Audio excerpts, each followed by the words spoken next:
आज हम इन 20 बहुविकल्पीय को हल करने वाले हैं। पहला क्वेश्चन देखिए, पहला क्वेश्चन हमें दे रखा है, ये देखो हमें वोल्ट यानी विभव दे रखा है, बाकी आर दे रखा है। तो हम 3 से अगर 15 काटेंगे तो 3 पंजे कितना आएगा, 15 आएगा। तो यहाँ पर पॉइंट है, तो हमारा आंसर पहला ये हो गया। उसके बाद अब तक लेंस की फोकस दूरी दे रखी, क्षमता ये दे रखी। क्षमता मतलब P बराबर 1/f होता है। जब 5 से डिवाइड करोगे तो हमारा आ जाएगा ये वाला ऑप्शन, क्योंकि फोकस दूरी किस में होती है, माइनस होती है। अब तक दर्पण की फोकस दूरी माइनस होती है, तो और कोई माइनस है नहीं, तो ऑप्शन हमारा ये वाला हो जाएगा। उसके बाद हमें 0.75 वोल्ट दे रखा है, बाकी 100 मिली एम्पियर विद्युत धारा दे रखी। शक्ति पूछी, शक्ति पूछी P बराबर होता है VI। तो इस तरीके जब इसको सॉल्व करोगे तो हमारा ऑप्शन आएगा यहाँ पर ए। उसके बाद हमसे पूछा प्रकाश का वेग निम्न में से किस माध्यम में सबसे अधिक होता है, तो प्रकाश का वेग निर्वात में सबसे अधिक होता है। उसके बाद हमसे ये पूछा समतल दर्पण की फोकस दूरी होती है, तो समतल दर्पण की फोकस दूरी होती है अनंत होती है। छठा क्वेश्चन देखिए, अंतरिक्ष यात्रियों को आकाश दिखाई देता है, तो कैसा दिखाई देता है, काला दिखाई देता है। 1 माइक्रो ओम का मान होता है 10 की पावर -6 ओम। ओके, तो ये हमारे क्वेश्चन है, स्क्रीनशॉट आप लेते रहिए।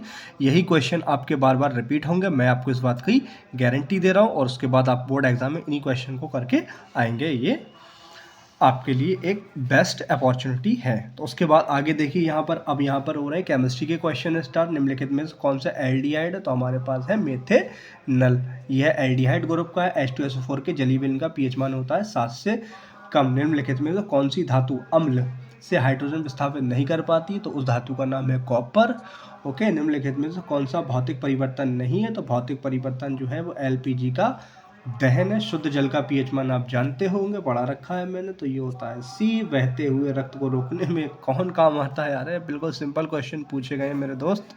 ये फिटकरी, आपके पास खून बहा होगा तो आपने फिटकरी लगाई होगी। उसके बाद हम देखेंगे बायो के परागकोश में होते हैं परागकण। मैंने ऑब्जेक्टिव आपको लिखवाया था ऑफलाइन क्लास में। पादप, अगला क्वेश्चन देखिए, पादप में जाइलम का मुख्य कार्य ये होता है जल का संवहन करना। ओके, मस्तिष्क उत्तरदायी होता है सोचने के लिए।